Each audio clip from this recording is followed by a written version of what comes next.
Boozhoo Nij, Anishinabe Doog, and welcome back to Boozhoo Nana Boozhoo, the live stream. I am Nana Boozhoo, and over here is our very special guest, the producer of Boozhoo Nana Boozhoo, the creator and the producer, and a cartoonist and whatever. Please welcome Michael Lyons. Take it away, brother. Hey, thank you, Nana Boozhoo. Boozhoo, everyone. It's nice to be here. I'm going to move Nana Boozhoo out of the way so I'm not completely destroying the illusion, which I think I probably have. Boozhoo, my name is Michael, and I am the creator of Boozhoo Nana Boozhoo. We're going live. We did this the other day, and I've just been checking out some of the equipment. I wasn't real happy with the audio in the last live stream. So maybe this way one will be better, I hope. So for anybody new to the show, to the channel, I don't know how you found us, but we're a podcast that teaches the Ojibwe language and culture. And I've been doing this for about 2 years. Before this, I had a comic strip online called Ojibwe that taught Ojibwe words of the day. And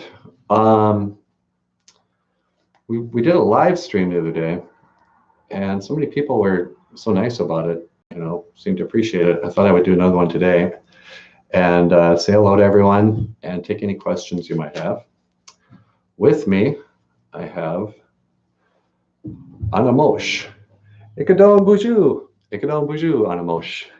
Boozhoo, everyone. My name is Anamosh. Anamosh in Ojibwe means dog. And so Anamosh, you have a southern accent. How does an Ojibwe dog get a southern accent?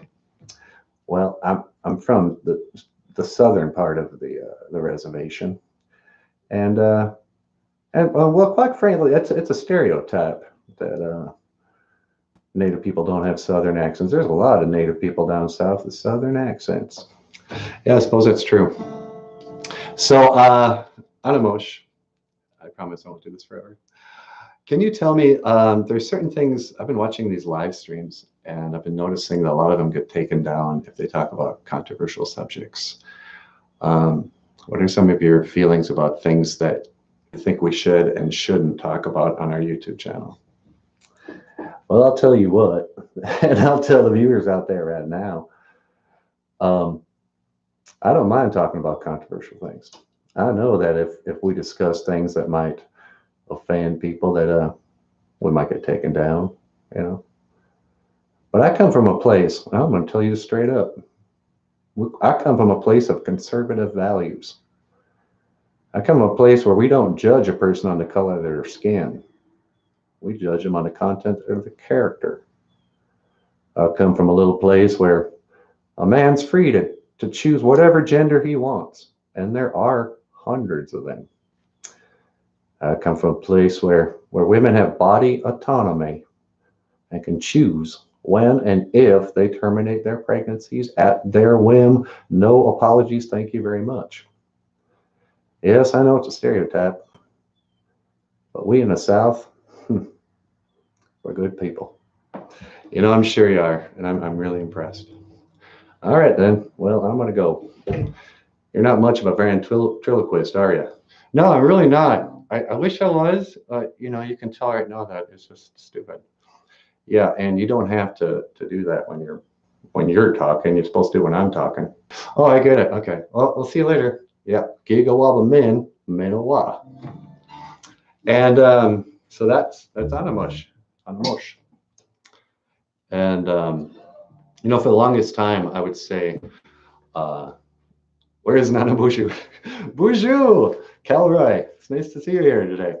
I'll bring on Nana Boozhoo out in a little bit. But, for the longest time, I was pronouncing Anamosh, like Anamush or something. Anamush. Thinking the O was like a But in Ojibwe, I learned the O is always long. So when I was a kid, my grandpa would be like, I'm going to go up to Onigum. I'd be like, you mean Onigum, Grandpa? And then later on, I was like, oh, it is O. I mean, even people from Onigum call it Onigum, but it's probably pronounced Onigum. So welcome to Boozhoo, not a Boozhoo. I wasn't wild about the audio the last time, and I haven't checked this, so I'm not even sure if you can hear the guitar very well. But as this is recorded, and I'll leave it up, it is, what is it? It's August 13th. And it's kind of a gray, cool day in northern Minnesota. It rained a lot yesterday. And let's see, what are some of the things I wanted to talk about today? On Boozhoo, Nana Boozhoo. We started doing Boozhoo, Nana Boozhoo on the radio. And I was walking around the other day, and two women on bikes, well, one kept biking, but one stopped, and she goes, oh, I heard your radio spot. I really enjoyed it. Thank you for sharing. And I thought, I was really, I didn't know how she knew who I was. It was radio. But it was nice. And, she was attractive, so whatever. And it also rained in Kenora. I like the one show where you went outside. You know what? I'm going to do an outdoor show before it gets too cold. We went out there, and Nana Boozhoo did the Serenity Prayer in Ojibwe. I quit drinking a few years ago, and I remember when I was a drinker, I used to kind of envy how people who quit drinking could tell drinking stories, and because drinkers have the greatest stories. But when you're still a drinker, it just sounds like a problem. And so, like, I had a friend, she would tell these stories about, doing the crazy stuff. She goes, oh, those are back in my drinking days. And, if I told a story, oh, I got hammered and ended up, I don't know where I was. And it was last night. It has a different tone. So, Anna Moshe is talking about things that you don't discuss on YouTube. It's a weird time. YouTube, I became a complete YouTube addict in the last few years. You can just tailor make it to whatever you're interested in. And there was kind of a glory time there where anybody could say anything. And then in the last year or two, maybe since the Trump election, it's become just a censorship party on YouTube. Stuff is taken down and people get demonetized. And then lately, stuff in the news, it's like if it's too taboo to talk about, they won't let you talk about it on YouTube. It's crazy. Anyway, so if anyone has any questions for me, I'm an open book.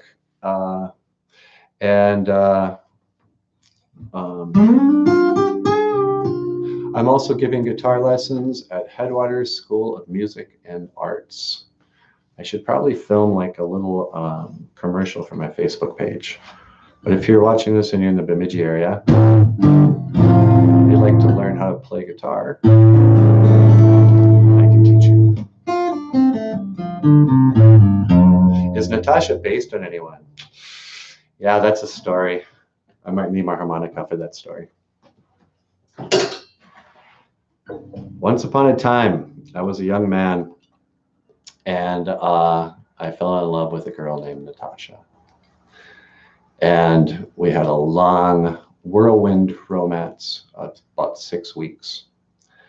And she was from another country. She was from Bangladesh.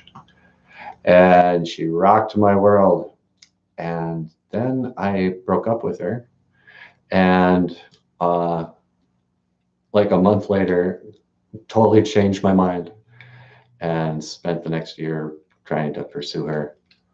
I mean, she didn't even know I was stalking her, I guess. But I wanted her back. And then by the time I finally told her I wanted her back, it was too late.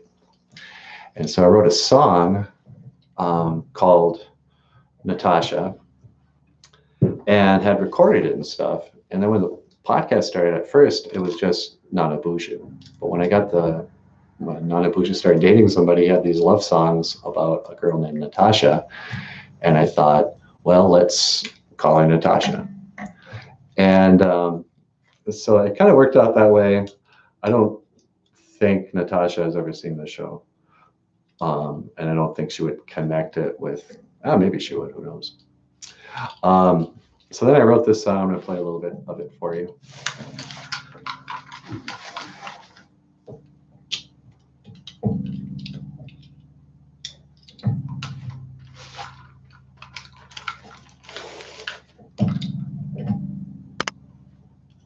I don't know how this is going to work with the harmonica.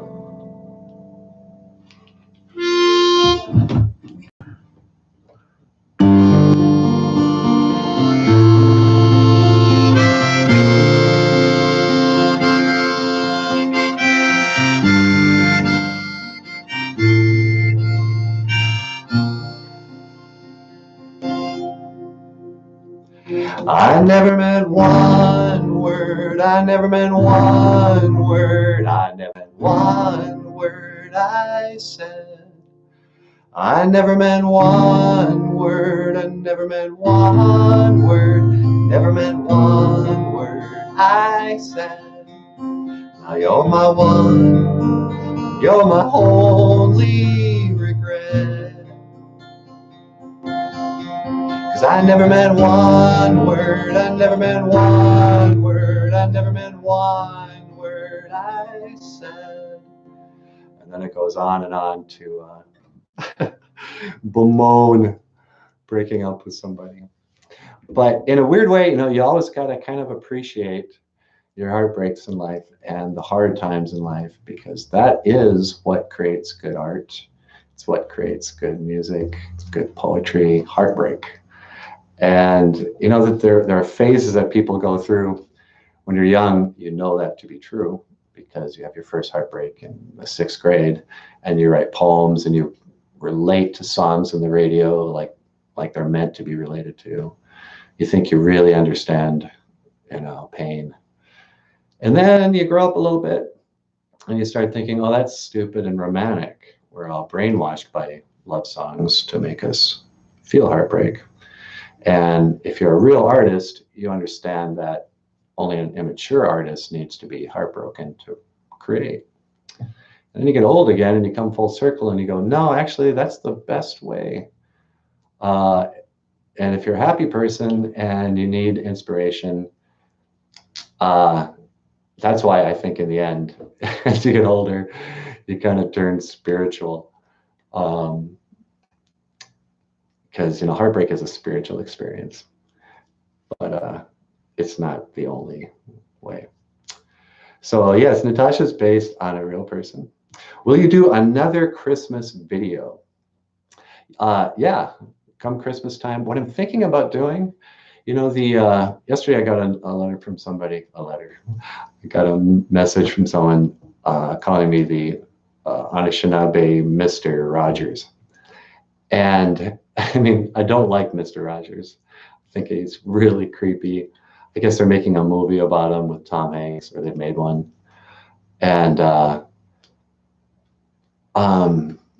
just because they're part of your childhood doesn't mean that it was necessarily great. But I thought about shooting a proper children's show video. I think they're 20 minutes long, maybe a half an hour long.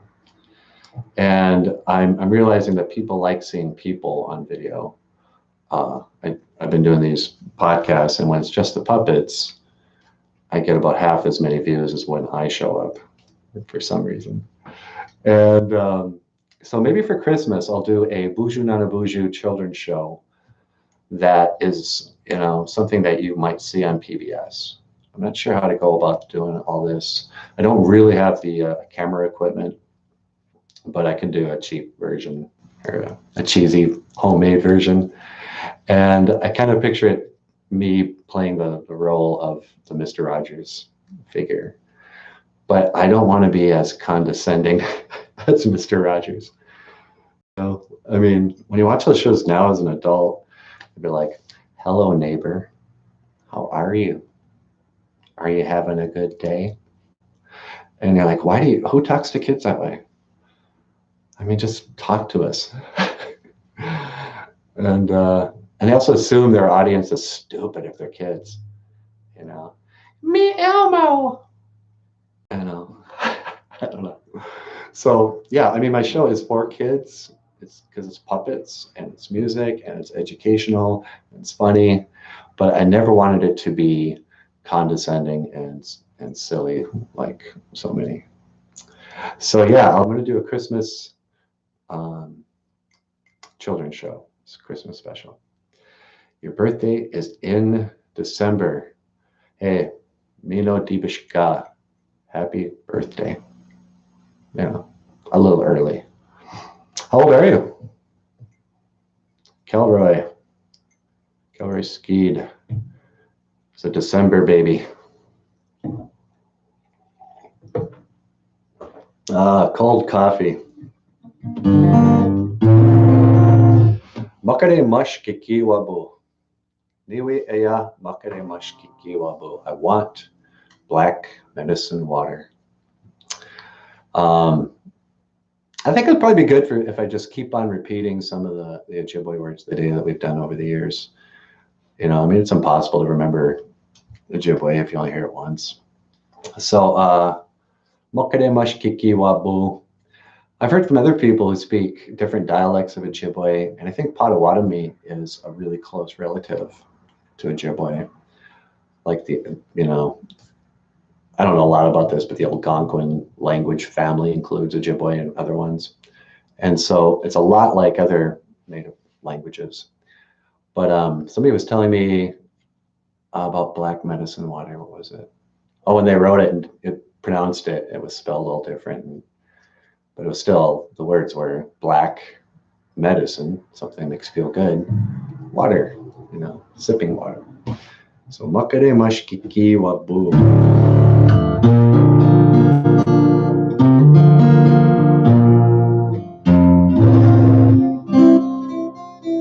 You're 15. Oh, what? Boozhoo, or hello, 15.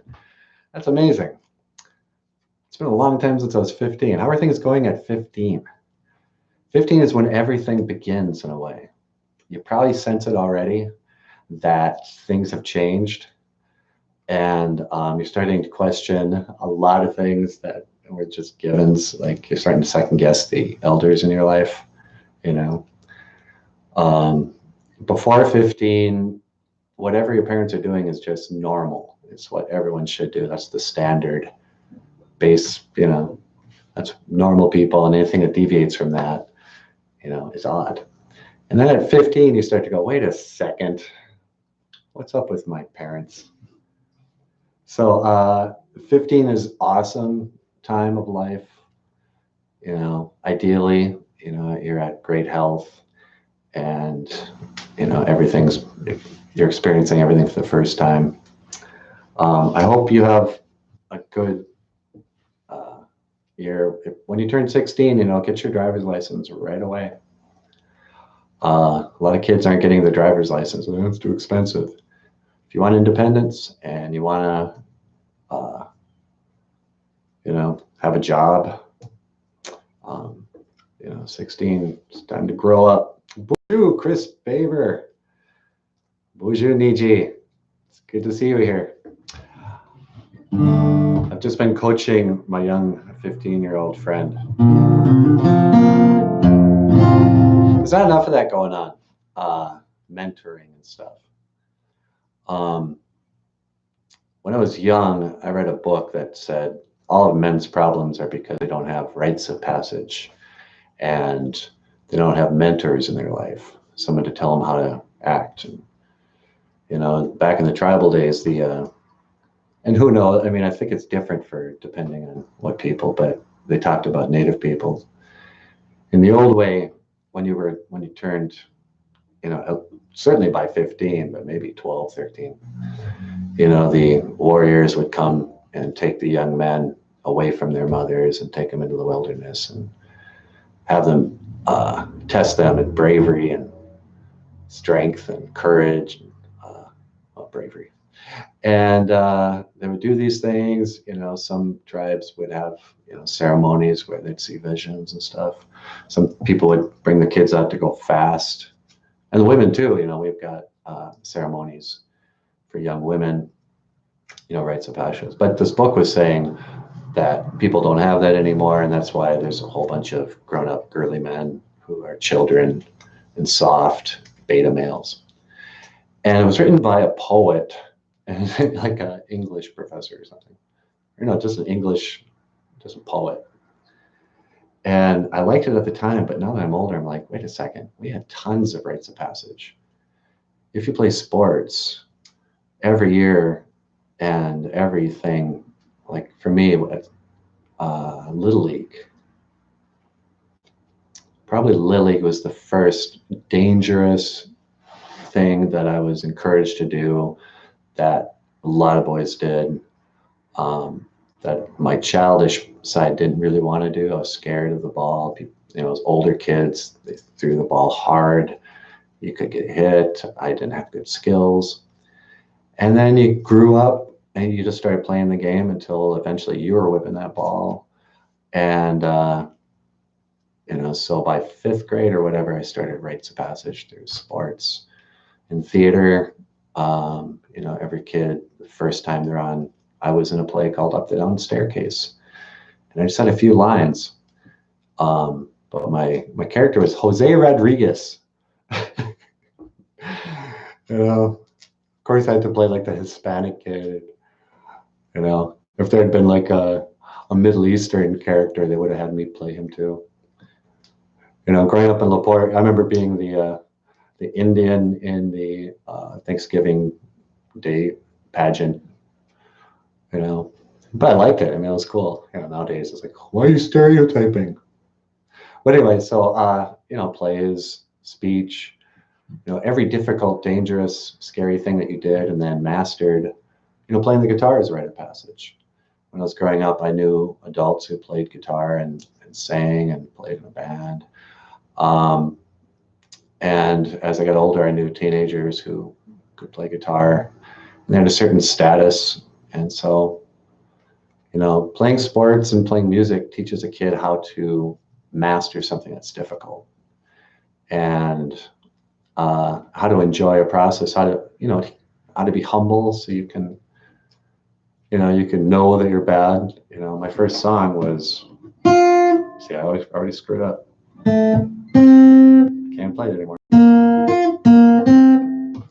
All right, I don't remember my first song, but it was Love Me Tender. But it might as well have been.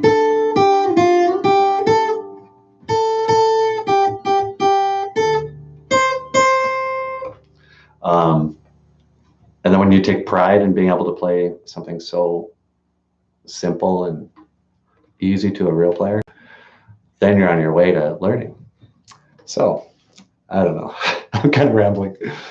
Laugh out loud. I remember being in 1st grade and teacher asking me for the history of Native Americans. Yeah, isn't that great? Oh, hey, it's Kayla. Boozhoo. Native kids, especially if you go to like a non-native school, will become the representative of all Indian people. I got it a lot in college, actually, where well, what do Indians think about blank? Or worse yet, they'll be like, what do you think about treaties and the war of whatever? And you have to suddenly get an opinion about casinos. Lately it's been the Line 3 protests, and it started with the Standing Rock. What do I know about these things? But I have to have an opinion because people ask, and they do news stories. I know they always have like Winona LaDuke. They'll call her the Native American leader. I'm like, what? The race has a leader? But yeah, I feel you. I wonder, Kayla, would you say growing up Native is hard or negative or positive? I wonder what you'd say. I mean, if you had to lay it out, like, do you feel privileged or oppressed being Native in northern Minnesota? It's a tough call. I grew up thinking, I mean, it was just sort of programmed and reacted knee-jerk things like, what's it like to live in Bemidji? Or is Bemidji racist? Yeah. Oh, really? Do you have a hard time finding a job? Well, no. Do the cops really kind of follow you around? No.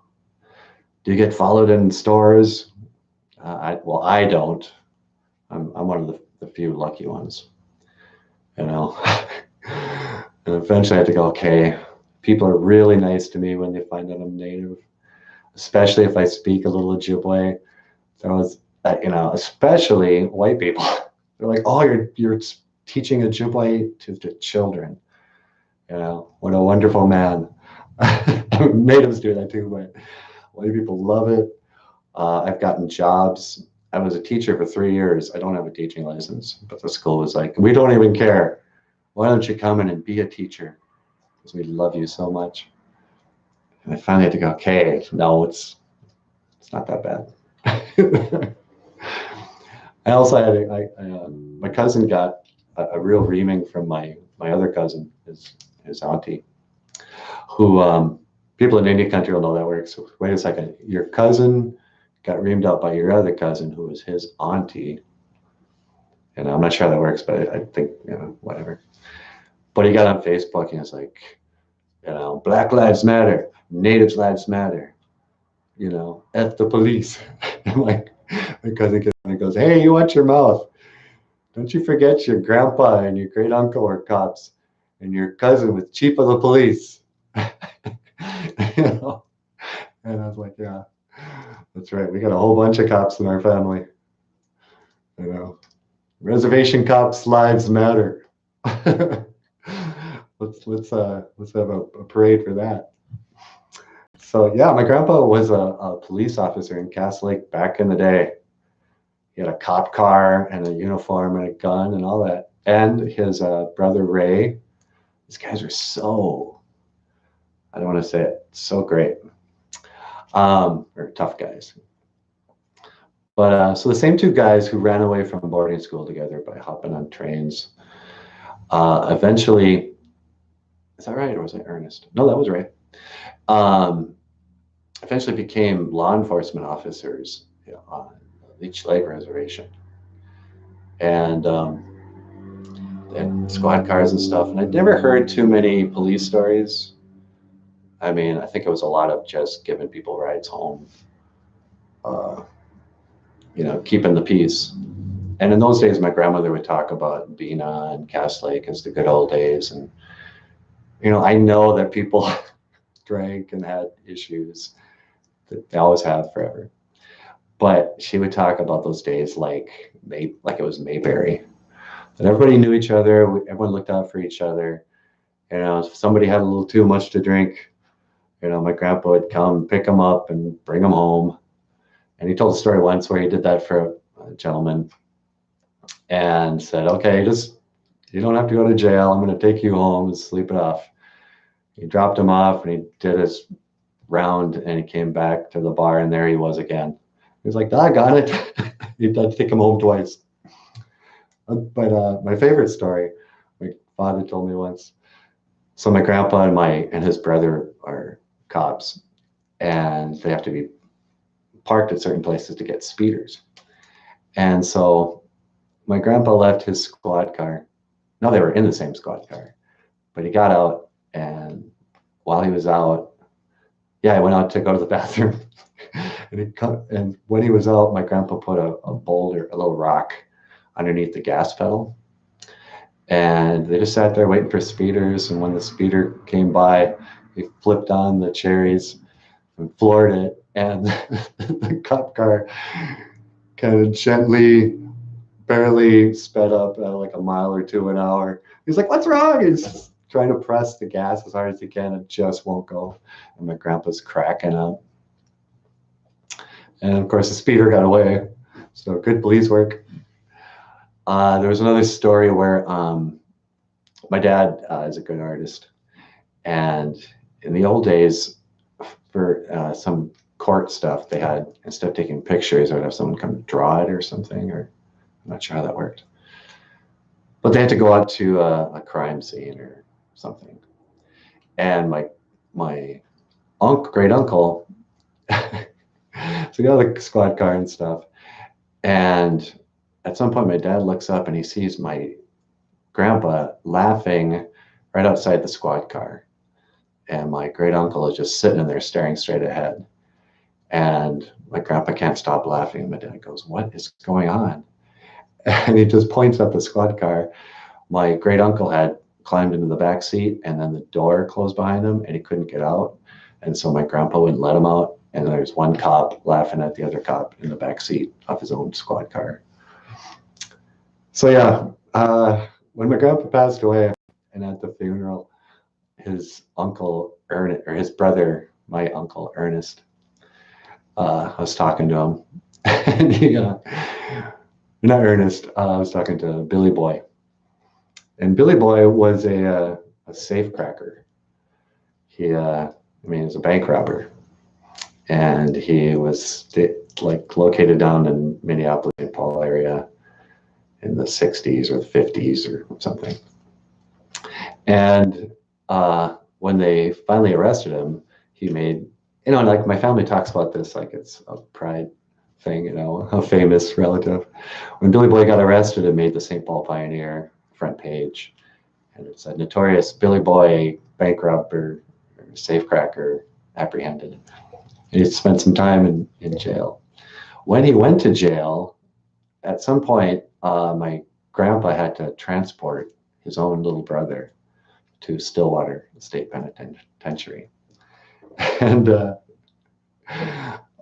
I'm talking to Billy Boy, and he's an old man by this time. And I went, wow, that must have been really hard when my grandpa had to take his brother to jail. But I suppose being a cop, some of the problems that, the responsibility that comes with the badge. And my uncle goes, "Oh yeah, I suppose it was hard for him. It's harder for me." It's something along he said, "It was harder for me because he was the one I had to go to prison." And then he finally goes, your grandpa, his highest ambition in life is to get a laugh out of somebody. That's all he ever wanted, is to make them laugh. And I always, I really liked my grandpa. I mean, everyone likes their grandpa, but everyone liked my grandpa. He was, by the time I knew him, he was already an old man, or he seemed like an old man. And he was hard of hearing, so sometimes he was quiet. And I remember when I went in to do my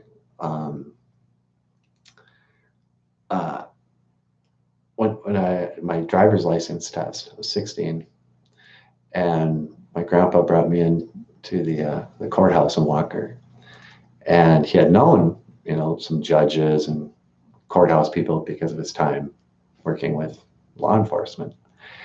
And I saw this respected judge in his robe come out, so thrilled, and you could tell he didn't care about convention, but people, he's like, "Aubrey," and he runs out and he shakes his hand. And I had never seen my grandpa away from the resort before that. To me, my grandpa just existed at this resort on the side of the lake. Occasionally went into town or to the dump or to church. But otherwise, I didn't even know he knew anybody. But, he had his whole life before my life. And everybody loved my grandpa. My grandpa had the ability to, he knew Hubert H. Humphrey. They named the Metrodome after her. And I don't know what he did. Was he a governor? But apparently a famous rich white guy would come up fishing at Lake Winnebagoche. And my grandpa would be a fishing guide for him. And that means you just take tourists out to go fishing and you become pretty good friends with whoever. And he was charming and knew where the good fish were, so people always got good fish. And he also met a lot of gangsters. People from Chicago used to like to vacation in Cass Lake and Bena. And so he knew Al Capone. He knew, I don't even know the gangsters, but a lot of them came up here. And so he could talk to people from the city, he could talk to well-educated people, and he could talk to, the most traditional, humble Ojibwe man. And that's what real, what's the word? If you can talk to people from all different classes and relate to them, and they can relate to you, that's really a good way to be. I made a hand drum with my grandpa. Oh, that's awesome. Never made anything with my grandpa. Is that true? Coffee. Made coffee with my grandpa. Make a video based on my birthday. Okay. Can you remind me so I can do like a shout out? It might be fun. I'm going to get a better microphone and a better camera. But it would be fun to do like streaming video with somebody else and have guests. I see that happening. I guess all you have to do is get on Skype. But maybe I'll interview people and like on your birthday or something. Are you the one that has a birthday in December? Yeah. So my grandpa. I always get a little bit of a glimpse when I talk about my grandpa. Andrew Lyons. I think it was Andrew. Aubrey Lyons. And that generation, the World War II generation, even though they're called the greatest generation, I still think they're underappreciated. I mean, the worst thing that generation did was create the baby boomers. But otherwise, real warriors. I did an interview the other day at a radio station, and they were talking about college. And there's even like a famous quote from Chief Seattle or somebody. It goes, "The warriors of tomorrow will be the warriors of the classroom," or something, the warriors of education. And of course, that gets published and passed around and taught because people in education love the idea that they're warriors and that, we will save the people by saving the culture through education. Yeah, it's a very nice idea. But I was telling this lady, I go, I think they use that word of Gichida, warrior, a little too easy. Right now it's like, oh, I'm taking a ceramics class at Boozhoo. I'm a real Gichida. It's like, yeah, it's money well spent. But, my grandfather, he was a real warrior, fought in a real war. He was a real Gichida. He fought in World War II. And I said this last time, but it's so true. And I didn't make this up. I'm stealing this joke from some other comedian. But he goes, I think he was talking about rednecks, but it's so true about Indian people. When World War II broke out, Indian people didn't have to be drafted. They all, we signed up. And we weren't the most largest represented racial group in World War II, but we were the largest per capita. Like a big percentage of Indian men just signed up, not even knowing what was going on. It's not their fault. I mean, even if you had a TV, the news was very limited. But all they had to say was, "Hey, warriors, there's a war." And the Indians are like, "What? Really? Well, what do you know? We're warriors. Where do I sign up?" And oh, I get a free gun and I get to kill somebody? Right on. And they signed up, and but it wasn't just like there was a bunch of long-haired, badasses ready to go fight. My grandfather's generation, the Indian people were also very patriotic. They were boarding school kids,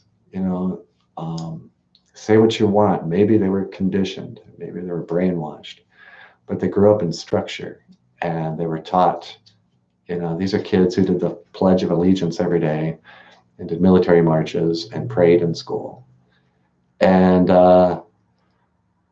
they say that Native Americans made such great soldiers in World War II precisely because of the boarding schools. They were in excellent health. They knew how to do drills. They knew how to follow orders. They were fearless, you know. So, I mean, as I get older, it seems like things aren't just so black and white. Everything's kind of a shade of gray. But so within that, you know, complicated history, I find myself really having a lot of gratitude for my ancestors. So yeah, so that's my grandpa. If I start talking about my grandpa or my grandma, I will probably start crying, so I'm not going to do that. How long have we been doing this? 40 minutes, oh, for crying out loud. See how I trail on? I better get off. I'm not sure if anyone's still watching even. Can you tell? Oh, there's 2 people watching. All right. Well, thank you. 2 people watching live. And for future people who are going to watch in the future, I'd like to dedicate this little blues tune. Whenever my dad would tune his guitar, it was always that move. You go.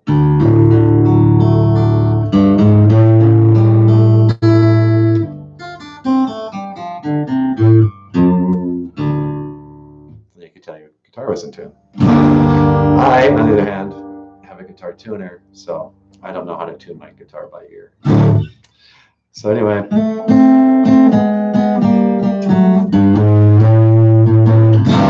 Welcome to Boozhoo, not a Boozhoo. Oh, I said, welcome to Boozhoo, not a Boozhoo. La la la. Demon Wada, G-A-I-R-O-I-O.